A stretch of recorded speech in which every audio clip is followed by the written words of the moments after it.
वफा का खंजर प्रेमचंद। जयगढ़ और विजयगढ़ दो बहुत ही हरे भरे, सुसंस्कृत, दूर दूर तक फैले हुए, मजबूत राज्य थे। दोनों ही में विद्या और कलाद खूब उन थी। दोनों का धर्म एक, रस्म रिवाज एक, दर्शन एक, तरक्की का उसूल एक, जीवन मानदंड एक, और जबान में भी नाम मात्र का ही अंतर था। जयगढ़ के कवियों की कविताओं पर विजयगढ़ वाले सर धुनते और विजयगढ़ी दार्शनिकों के विचार जयगढ़ के लिए धर्म की तरह थे। जयगढ़ी सुंदरियों से विजयगढ़ के घर बार रोशन होते थे और विजयगढ़ की देवियां जयगढ़ में पूजती थी।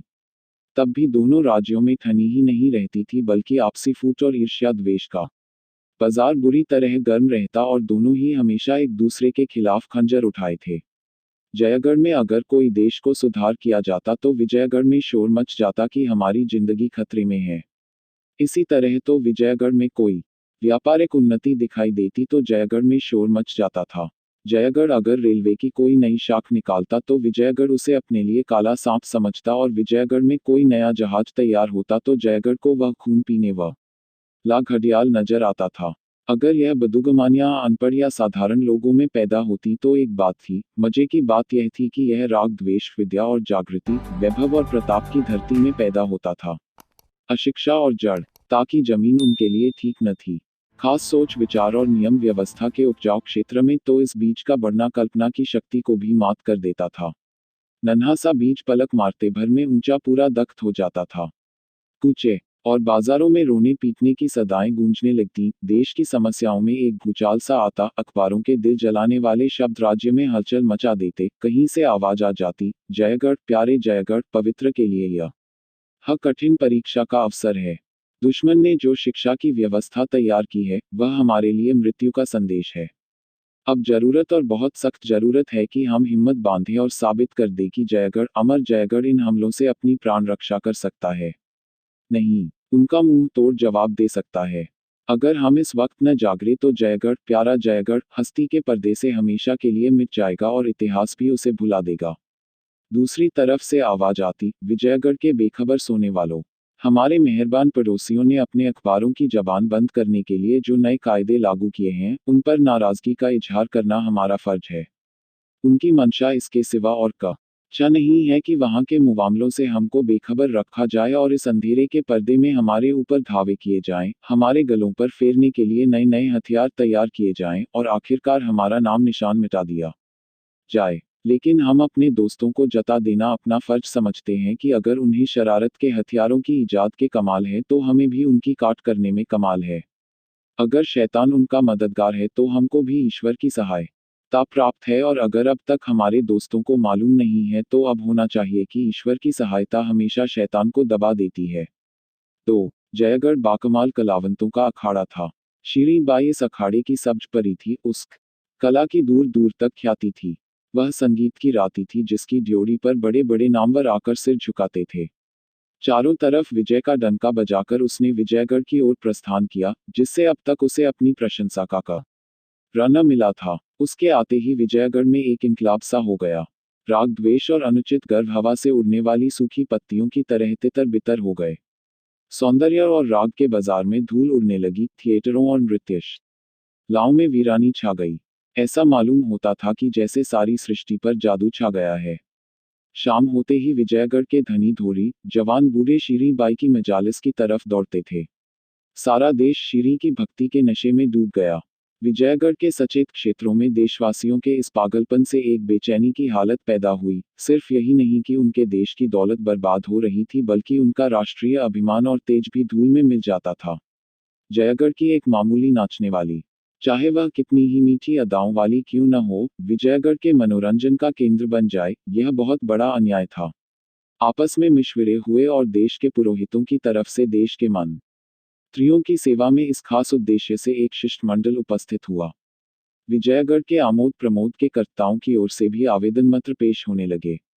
अखबारों ने राष्ट्रीय अपमान और दुर्भाग्य के तराने छेड़े।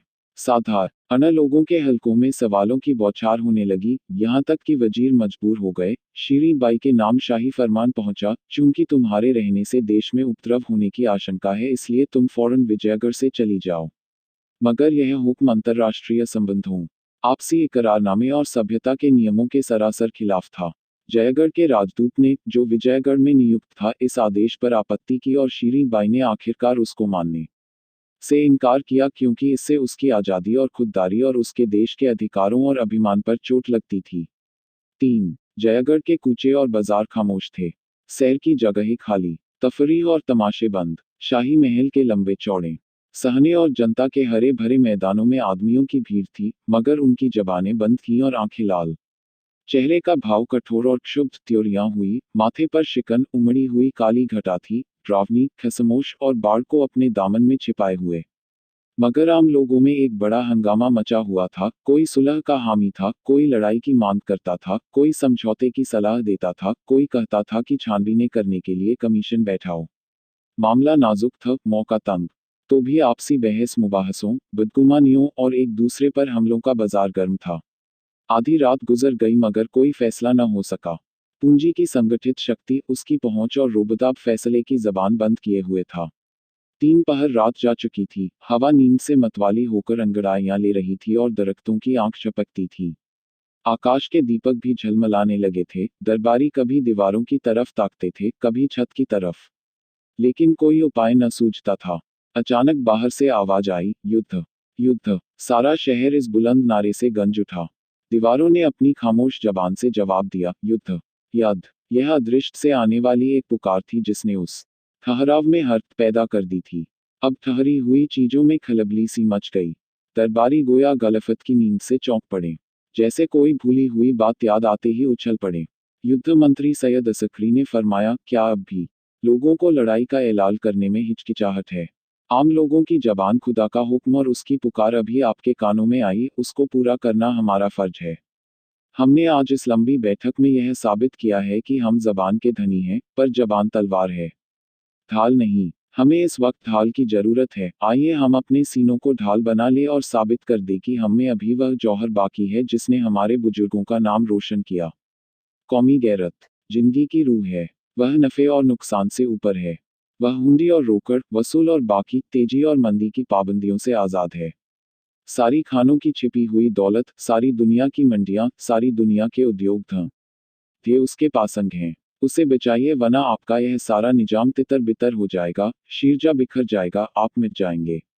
पैसे वालों से हमारा सवाल है, क्या अब भी आपको जंग के मामले में हिचकिचाहट है? बाहर से सैकड़ों की आवाजें आईं, जंग! जंग! एक सेठ साहब ने फरमाया, आप जंग के लिए तैयार हैं? असकरी, हमेशा से ज्यादा। ख्वाजा साहब, आपको फतह का यकीन है? असकरी, पूरा यकीन है। दूर पास जंग जंग की गरजती हुई आवाजों का तांता बम थक गया कि जैसे हिमालय के किसी अथाह खत से हथौड़ों की झनकार आ रही हो। शहर कांप उठा, जमीन थर्राने लगी, हथियार बंटने लगे। दरबारियों ने एक मत लड़ाई का फैसला किया। गैरत जो कुछ नहीं कर सकती थी, वह अवाम के बारे ने कर दिखाया। 4. आज से 30 साल पहले एक जबरदस्त इनकलाब ने जयगढ़ को हिला डाला था। वर्षों तक आपसी लड़ाइयों का दौर रहा, हजारों खानदान मिट गए, सैकड़ों कस्बे वीरान हो गए। बाप बेटे के खून का प्यासा था, भाई भाई की जान का ग्राहक। जब आखिरकार आज़ादी की फतह हुई तो उसने ताज के फिदाइयों को चुन चुन कर मारा। मुल्क के कैदखाने देशभक्तों से भर उठे। उन्हीं जौबाजों में एक मिर्जा मंसूर भी था। उसे कन्नौज के किले में कैद किया गया जिसके 3 तरफ ऊंची दीवारें थीं और एक तरफ गंगा नदी। मंसूर को सारे दिन हथौड़े चलान पड़ते। सिर्फ शाम को आध घंटे के लिए नमाज की छुट्टी मिलती थी। उस वक्त मंसूर गंगा के किनारे आ बैठता और देश भाइयों की हालत पर रोता। वह सारी राष्ट्रीय और सामाजिक व्यवस्था जो उसके विचार में राष्ट्रीयता का आवश्यक अंग थी, इस हंगामे की बाढ़ में नष्ट हो रही थी। वह एक ठंडी आह भरकर कहता, जयगढ़, अब तेरा खुदा ही रखवाला है। तूने खाक को अक्सीर बनाया और अक्सीर को खाक। तूने खानदान की इज्जत को, अदब और इखलाक का इल्मो कमाल को मिटा दिया, बर्बाद कर दिया। अब तेरी बागडोर तेरे हाथ में नहीं है, चरवाहे तेरे रखवाले और बनिए तेरे दरबारी हैं। मगर देख लेना, यह हवा है, और चरवाहे और साहूकार एक दिन तुझे खून के आंसू रुलाएंगे। धन और वैभव अपना ढंग न छोड़ेगा, हुकूमत अपना रंग न बदलेगी, लोग चाहे ल जाएं, लेकिन निजाम वही रहेगा। यह तेरे नए शुभ चिंतक जो इस वक्त विनय और सत्य और न्याय की मूर्तियां बने हुए हैं, एक दिन वैभव के नशे में मतवाले होंगे। उनकी शक्तियां ताज की शक्तियों से कहीं ज्यादा सख्त होंगी और उनके जुल्म कहीं इससे ज्यादा तेज। इन्हीं ख्यालों में डूबे हुए मंसूर को अपने वतन की याद आ जाती। घर का नक्शा आंखों के सामने खींच जाता, मासूम बच्चे असकरी की प्यारी प्यारी सूरत आंखों में फिर जाती, जिसे तकदीर ने माँ के लाड प्यार से वंचित कर दिया था। तब मंसूर एक ठंडी आँख खींचकर खड़ा होता और अपने बेटे से मिलने की पागल इच्छा में उसका जी चाहता कि गंगा में कूदकर पार निकल जाऊं। धीरे धीरे इस इच्छा ने इरादे की सूरत अख्तियार की। गंगा उमड़ी हुई थी, और छोर का कहीं पता न था। तेज और गरजती हुई लहरें दौड़ते हुए पहाड़ों के समान थीं। पाद देखकर सनम में चक्कर सा आ जाता था। मंसूर ने सोचा, नहीं उतरने दूं। लेकिन नदी उतरने के बदले भयानक रोग की तरह बढ़ती जाती थी। यहाँ तक कि मंसूर को फिर धीरज न रहा। एक दिन वह रात को उठा और उस पुरशोर लहरों से भरे हुए अंधेरे में कुछ पड़ा। मंसूर सारी रात लहरों के साथ लड़ता भिड़ता रहा, जैसे कोई नन्ही सी चिड़िया तूफान में थपेड़े खा रही हो, कभी उनकी गोद में छिपा हुआ, कभी एक रेले में 10 कदम आगे, कभी एक धक्के में 10 कदम पीछे। जिंदगी की लिखावट की जिंदा मिसाल। जब वह नदी के पार हुआ तो एक बेजान लाश था। सिर्फ सांस बाकी थी और सांस के साथ मिलने की इच्छा। इसके तीसरे दिन मंसूर विजयगढ़ जा पहुंचा। एक गोद में असकरी था और दूसरे हाथ में गरीबी का छोटा सा एक बुकचा। वहां उसने अपना नाम मिर्जा जलाल बताया।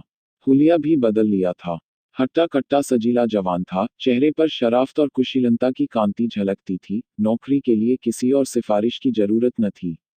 सिपाहियों में दाखिल हो गया और 5 ही साल में अपनी खिदमतों और भरोसे की बदौलत मंदौर के सरहदी पहाड़ी किले का सूबेदार बना दिया गया। लेकिन मिर्जा जलाल को वतन की याद हमेशा सताया करती। वह असकरी को गोद में ले लेता और कोट पर चढ़कर उसे जयगढ़ की वह मुस्कुराती हुई चरागाहें और मतवाले झरने और सुथरी बस्तियां दिखाता, जिनके कंगूरे किले से नजर आते। उस वक्त बेअख्तियार उसके जिगर से सरदाह निकल जाती और औंखें अड़बड़ा आती। वह असकरी को गले लगा लेता और कहता, बेटा, वाह, तुम्हार देश है, वही तुम्हारा और तुम्हारे बुजुर्गों का घोंसला है। तुमसे हो सके तो उसके एक कोने में बैठे हुए अपनी उम्र खत्म कर देना, मगर उसकी आन में कभी बट्टा न लगाना। कभी उससे दया मत करना, क्योंकि तुम उसी की मिट्टी और पानी से पैदा हुए हो और तुम्हारे बुजुर्गों की पाक रूहें अब भी वहां मंडला रही है। इस तरह बचपने से ही असकरी के दिल पर देश की सेवा और प्रेम अंकित हो गया था। वह जवान हुआ तो जयगढ़ पर जान देता था।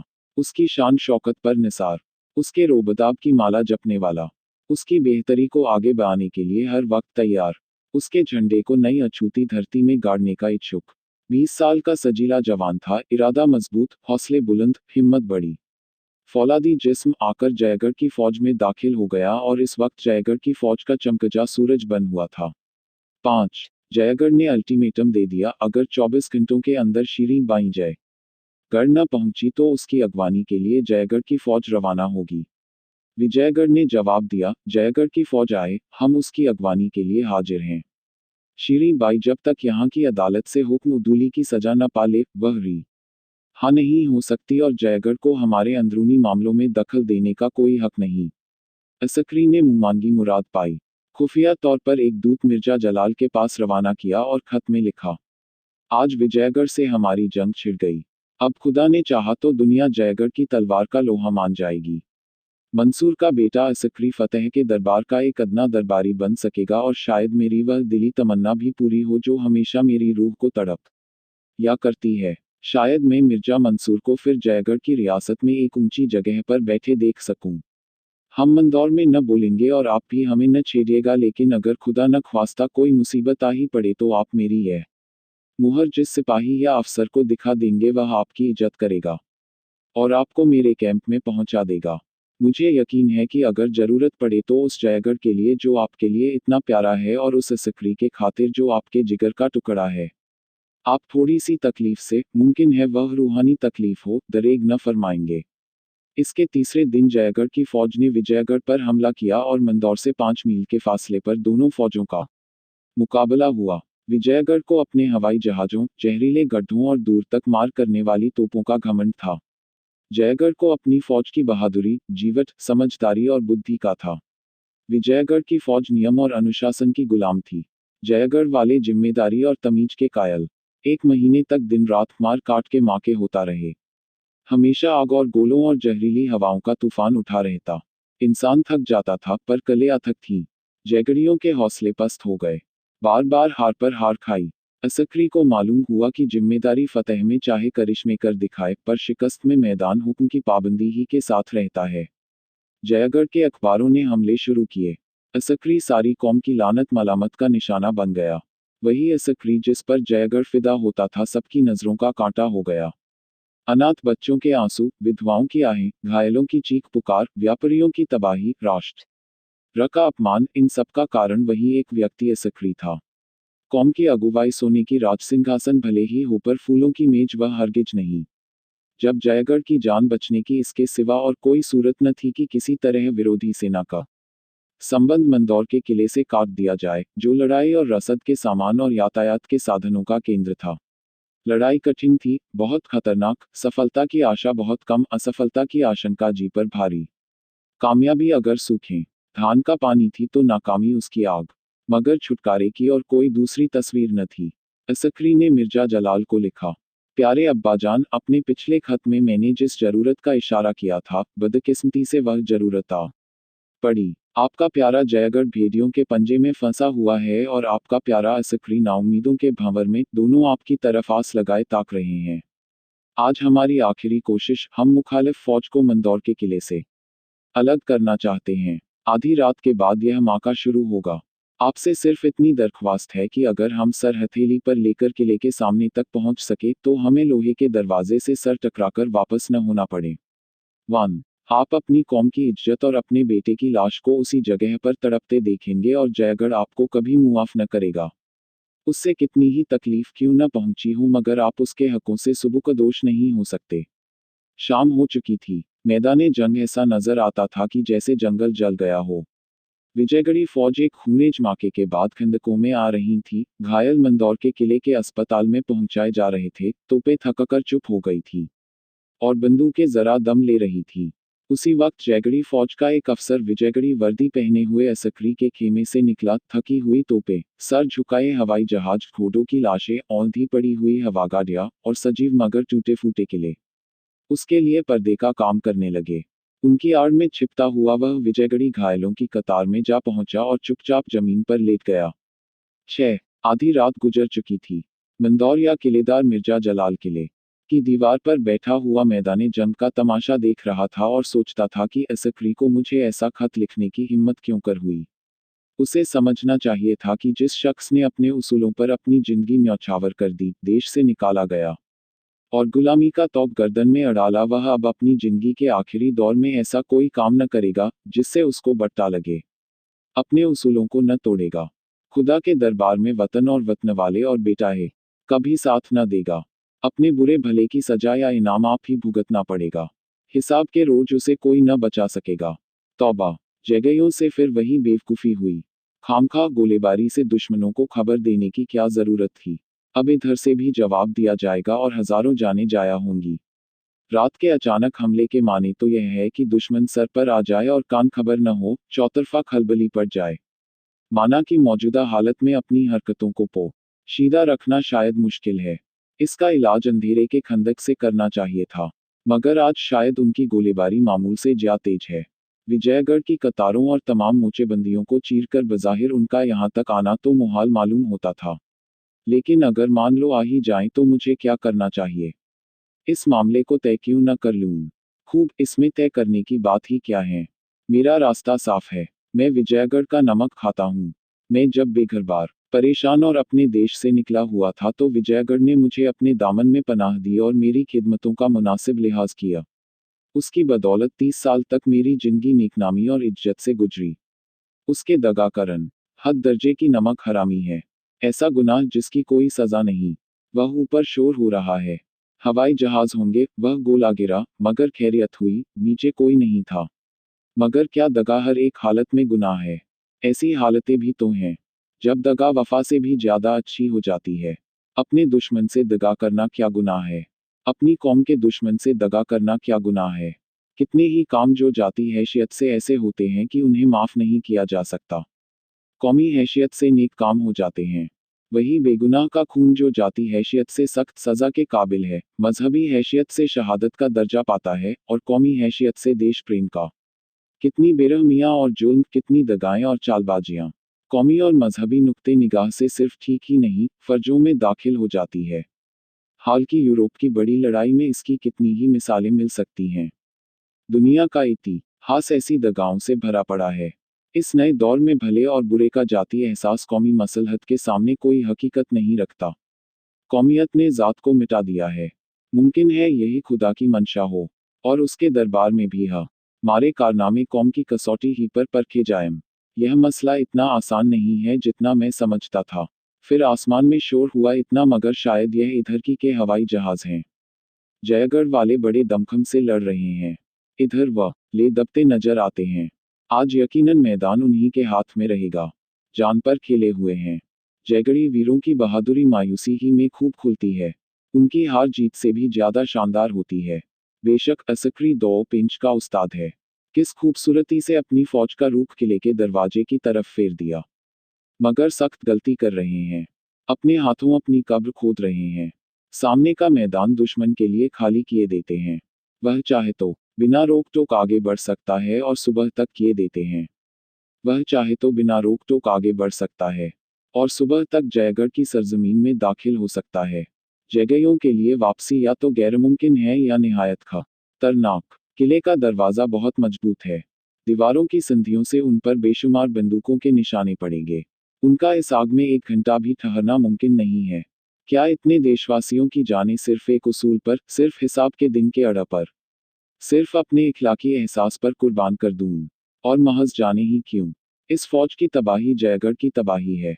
कल जयगढ़ की पाक सरजमीन दुश्मन की जीत के नक्कारों से गूंज उठेगी। मेरी माएं, बहनें और बेटियां हया को जलाकर खाक कर देने वाली हरकतों का शिकार होंगी।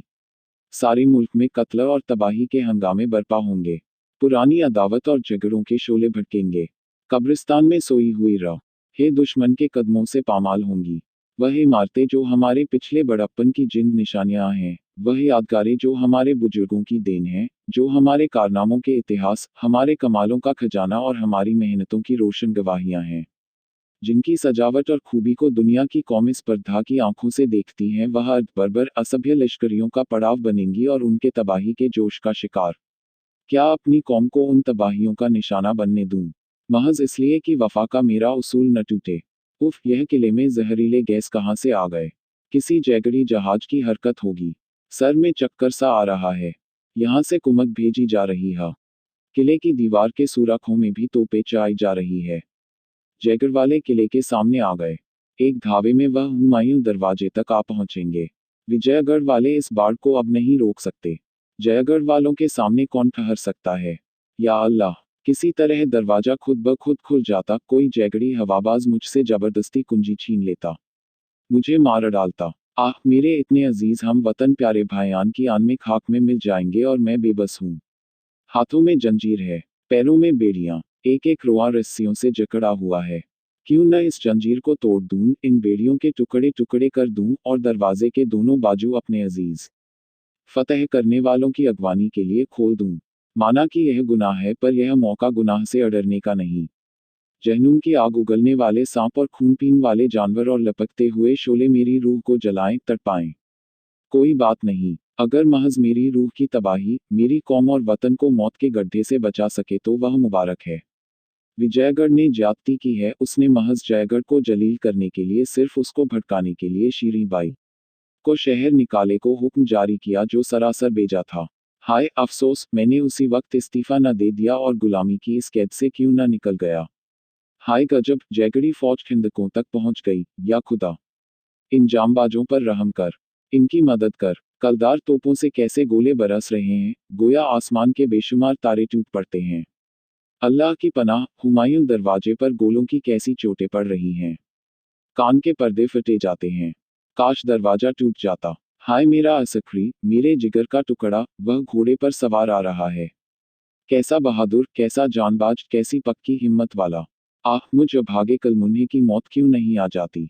मेरे सर पर कोई गोला क्यों नहीं आ गिरता? हाय, जिस पौधे को अपने जिगर के खून से पाला, जो मेरी पतझड़ जैसी जिंदगी का सदाबहार फूल था, जो मेरी अंधेरी रात का चिराग, मेरी जिंदगी की उम्मीद, मेरी हस्ती का दारोमदार, मेरी आरजू की इंतहा था। वह मेरी आंखों के सामने आग के भांवर में पड़ा हुआ है और मैं हिल नहीं सकता। इस कातिल जंजीर को क्यों कर तोड़ दूं? इस बागी दिल को क्यों कर समझाऊं। मुझे मुंह में कालिख लगाना मंजूर है, मुझे जहन्नुम की मुसीबतें झेलना मंजूर है। मैं सारी दुनिया के गुनाहों का बोझ अपने सर पर लेने को तैयार हूँ, सिर्फ इस वक्त मुझे गुनाही करने की, वफा के पैमाने को तोड़ने की, नमकहराम बनने की तौफीक दे। एक लम्हे के लिए मुझे शैतान के हवाले कर दे। मैं नमक हराम बनूंगा, दगाबाज बनूंगा, पर कौमफरोश नहीं बन सकता। आह, जालिम सुरंगे उड़ाने की तैयारी कर रहे हैं। सिपहसालार ने हुक्म दे दिया। वह 3 आदमी तहखाने की तरफ चले। जिगर कांप रहा है, जिस्म कांप रहा है। यह आखिरी मौका है। एक लम्हा और बस फिर अंधेरा है और तबाही। हाय, मेरे ये बेवफा हाथ पांव अब भी नहीं हिलते, जैसे इन्होंने मुझसे मुंह मोड़ लिया हो। यह खून अब भी गर्म नहीं होता। आह, वह धमाके की आवाज हुई। खुदा की पनाह, जमीन कौप उठी। हाय असकरी असकरी, रुखसत मेरे प्यारे बेटे, रुखसत, इस जालिम बेरहम बाप ने तुझे अपनी वफा पर कुर्बान कर दिया। मैं तेरा बाप न था, तेरा दुश्मन था। मैंने तेरे गले पर छुरी चलाई। अब धुआं साफ हो गया। आह, वह फौज कहाँ है जो सैलाब की तरह बढ़ती आती थी और इन दीवारों से टकरा रही थी। खंद के लाशों से भरी हुई हैं, और वह जिसका मैं दुश्मन था, जिसका कातिल, वह बेटा, वह मेरा दुलारा असकरी कहाँ है, कहीं नजर नहीं आता। आह, जमाना, नवंबर 1918।